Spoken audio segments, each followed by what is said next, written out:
Welcome to another deep dive. Today we're going to be taking a closer look at the Enneagram Type 9.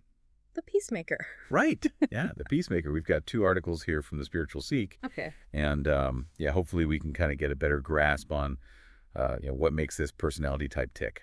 Well, the Enneagram Type 9 is really known for its desire for peace and harmony, both internally and, in their surroundings. Yeah, and it's interesting because, one of the things that I was reading in these articles is that a lot of that seems to stem from a fear of loss and separation. Right.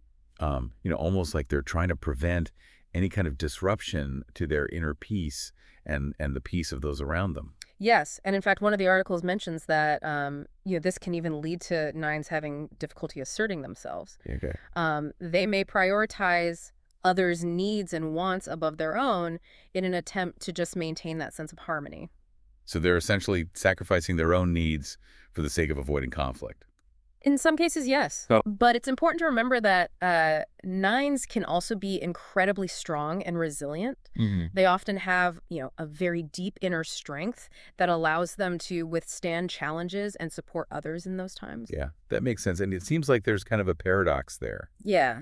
This inner strength, but then this struggle with asserting themselves. Right. Can you elaborate on that a little bit? Yeah, I think it's almost as if they're afraid to tap into that full potential because they worry it might disrupt the peace. Oh, okay. So, they might shy away from expressing their true opinions or taking a stand just for fear of, creating conflict. One of the articles even describes it as this kind of merging quality that nines have. Yes. Where they're able to kind of blend into different environments and adapt to the people around them. Right. How does that tie into this fear of conflict? Well, if a nine is, constantly merging with others, they might lose sight of their own boundaries and needs. And this can lead to resentment and frustration building up over time, even if they're not consciously aware of it. Yeah, so it sounds like a little bit of a slippery slope there. It is. They want to maintain harmony, so they merge with others, but in doing so, they risk losing their own sense of self. Yeah, that's a great way to put it. And this is where, self-awareness becomes very crucial for nines. Right. They really need to learn how to recognize their own needs and boundaries and to express them in a healthy way. Yeah, and the articles mention that if they don't address these underlying fears, they can sometimes become complacent or disengaged. Yes. What does that look like in practice? So an unhealthy nine might withdraw from life. They might spend excessive time in daydreams or fantasies about a more ideal reality. Okay. Procrastinate on tasks or avoid making decisions, essentially numbing themselves to avoid potential conflict or discomfort. So in a way, that avoidance is almost backfiring on them, creating more internal conflict. Right. They're trying to outrun their problems, but those problems will catch up. One of the articles describes it as like a dormant volcano. Ooh. What do you think that means in the context of this personality type? I think that's a very powerful metaphor for that untapped potential that lies within many nines. They have this capacity for great strength and action, but it's often hidden beneath the surface. Yeah. Like a volcano. They might appear calm and peaceful for a long time, but there's a lot of energy brewing underneath. So it's almost like they need that catalyst. Yeah. To awaken that strength and help break free from that complacency. What do you think that catalyst could be? Well, it really varies, from person to person, but I think it often involves facing their fears head on. Okay. It could be something, as simple as learning to say no more often. Right. Or, something as significant as pursuing a passion that they've been putting off for fear of failure. One of the things that I noticed in the articles, too, was this tendency to focus on the positive. Yes. Almost to the point of denying the existence of negativity. Can you expand on that a little bit? So they might focus on finding, the silver lining in every cloud or downplaying the severity of problems. Okay. Now, this isn't necessarily a bad thing, Right. but it can become problematic if they're using it as a way to avoid dealing with difficult emotions or situations. Yeah. So it's like a form of self-protection. Yes. But one that ultimately could limit their growth. Precisely. Nines need to learn that it's okay to experience the full spectrum of emotions, both positive and negative.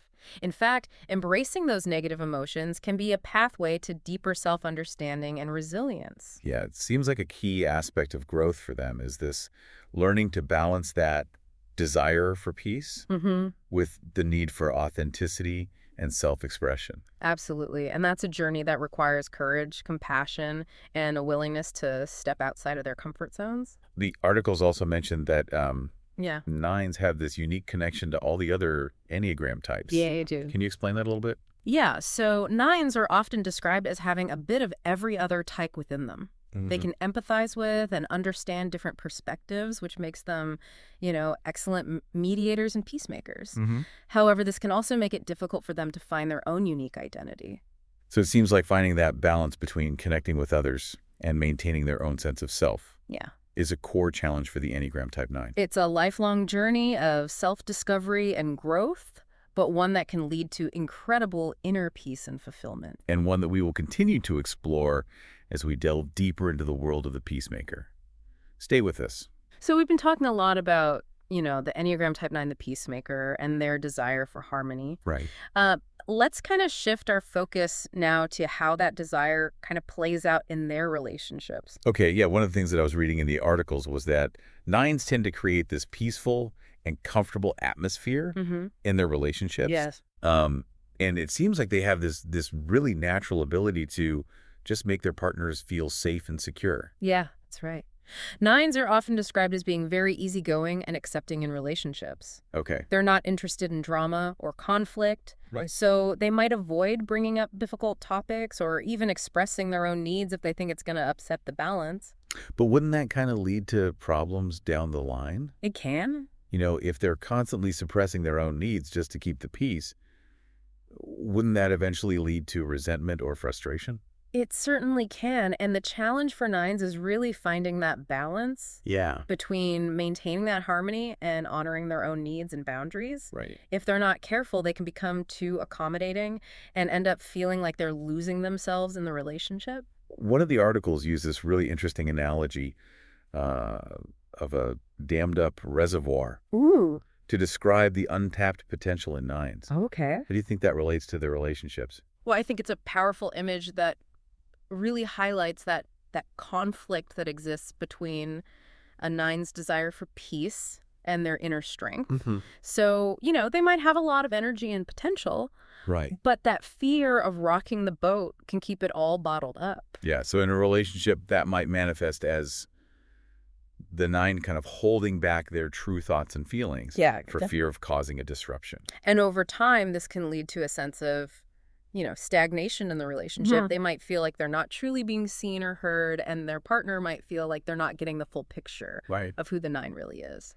And the articles also mentioned that nines can have this tendency to kind of merge with their partners, Yes. almost becoming a reflection of their partner's desires and preferences. Mm-hmm. Is that related to this fear of conflict as well? Definitely, by merging with their partner, nines might feel like they're minimizing the potential for conflict. So they're essentially trying to create, a sense of unity and avoid any points of disagreement. But wouldn't that ultimately be detrimental to both individuals in the relationship? Absolutely. Healthy relationships require both partners to maintain their own sense of self while also coming together as a team. Right. If one partner is constantly merging with the other, it creates an imbalance that can be difficult to sustain over time. So what advice would you give to someone in a relationship with an Enneagram Type 9? Well, How can they kind of encourage their partner right. to embrace their own individuality while also, maintaining that peaceful dynamic? I think communication is key. Encourage your nining partner to express their needs and desires openly and honestly. Okay. Create a safe space where they feel comfortable sharing their thoughts and feelings without fear of judgment or rejection. Yeah, and the articles really emphasize the importance of active listening Mm-hmm. when you're interacting with nines. Yes. Really hearing and acknowledging their perspective. It seems like that's crucial for building that trust and connection. That's right. And nines might not always be the most vocal about their needs, Mhm. so it's important to pay attention to those subtle cues and Right. body language. Yeah. Ask open-ended questions and really listen to their responses. Mhm. Let them know that their voice matters and that you value their perspective. One of the articles suggests that nines might benefit from exploring activities that encourage self-expression, Okay. like art or music or writing. Yeah. Do you think that's a good approach for helping them kind of tap into that individuality? Yeah, I think any activity that allows nines to connect with their inner world and express themselves authentically can be really beneficial. Okay. It's about helping them find their own voice and discover what truly makes them unique. So for someone in a relationship with a 9, it's about creating that space for them to express themselves, Mm-hmm. encouraging them to explore their own interests and passions. Precisely. And remember, even though nines, value peace and harmony, they also have a deep capacity for love and connection. Yeah. When they feel safe and supported in a relationship, they can really blossom into their full selves. It sounds like a beautiful and rewarding journey It is. for both partners. Yeah. So now that we've kind of discussed the complexities of relationships for 9s, Mm.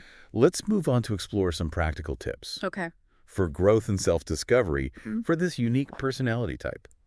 Okay, so we've covered a lot of ground here in our deep dive into the Enneagram Type 9, the Peacemaker. We have. But let's kind of shift gears now and think about, what does all of this mean for our listener? Okay. If you're identifying with this Type 9 description, what are some actionable steps that you can take toward personal growth? Well, I think one of the most important things for 9s is to start recognizing and honoring their own needs and wants. Yeah. It's easy for them to get caught up in, pleasing others and maintaining harmony, but neglecting that inner compass can lead to, feelings of resentment and frustration over time. Yeah, and we talk about how 9s often struggle with assertiveness, Yes. avoiding conflict or difficult conversations, even when it's to their own detriment. Right. What are some practical ways they can start practicing assertiveness in their daily lives? Well, it can be as simple as, learning to say no more often. Hmm. It sounds basic, but for a 9 who's so used to, going along with everyone else's plans and preferences, Rough. saying no can feel like a major hurdle. Yeah. So start small. Maybe decline an invitation that doesn't genuinely appeal to you, or voice a preference at a restaurant Okay. instead of, automatically deferring to others. One of the articles even suggested practicing assertiveness in a more controlled environment, like with a therapist or a counselor. Yeah. You know, kind of a safe space to experiment with setting boundaries and expressing needs without the fear of upsetting someone. That's a great idea. Having that supportive environment where they can practice those skills without judgment Right. can really help 9s build their confidence in expressing themselves. Now, another common theme that we saw in both of these articles is this importance of self-awareness. Yes. For 9s, they really need to understand their own motivations and fears and desires Right. in order to kind of navigate life in a healthy and fulfilling way. Mm-hmm. What are some tools or practices that can help 9s cultivate that self-awareness? Well, journaling can be an incredibly powerful tool for self-reflection. Okay. Encourage 9s to write down their thoughts and feelings, even the ones that make them uncomfortable. Mm-hmm. This can help them identify patterns in their behavior and gain a deeper understanding of what drives them. Yeah, and mindfulness practices like meditation can also be really helpful in kind of tuning into those inner signals that they might be accustomed to ignoring or pushing down. Absolutely. Learning to be present in the moment and pay attention to their bodily sensations, emotions, and thoughts can help 9s become more aware of their internal landscape. One article even mentioned that, just as 9s might neglect their emotional needs, they often neglect their physical health as well. Mm-hmm. And it's suggested incorporating things like yoga or other forms of movement Yeah. to help them connect with their bodies and cultivate a sense of groundedness. That's a crucial point. For 9s who tend to spend a lot of time in their heads, Right. engaging in physical activity can really help them bring their awareness back to the present moment and honor their physical well-being. And then the articles also talk about the importance of finding healthy outlets Yes. for expressing emotions, Right. Right. Because 9s might kind of bottle up their feelings Mhm. for fear of disrupting the harmony. But then those suppressed emotions can manifest in unhealthy ways. Exactly. So what are some constructive ways that they can express their emotions? Well, creative outlets, like, art, music, writing, can provide a safe space for emotional expression. Okay. Engaging in those activities can help 9s tap into their feelings and release them in a constructive way. Both articles also suggested that, 9s might benefit from seeking out supportive relationships Mm-hmm. with people who encourage them to be their authentic selves. Yes. Surrounding themselves with individuals who value their perspective and encourage them to speak up can make a big difference It can. in their journey towards self-discovery. It's incredibly important for nines to have people in their lives who challenge them to grow Right. and step outside their comfort zones. Yeah. These relationships can provide, the support and encouragement they need to embrace their full potential.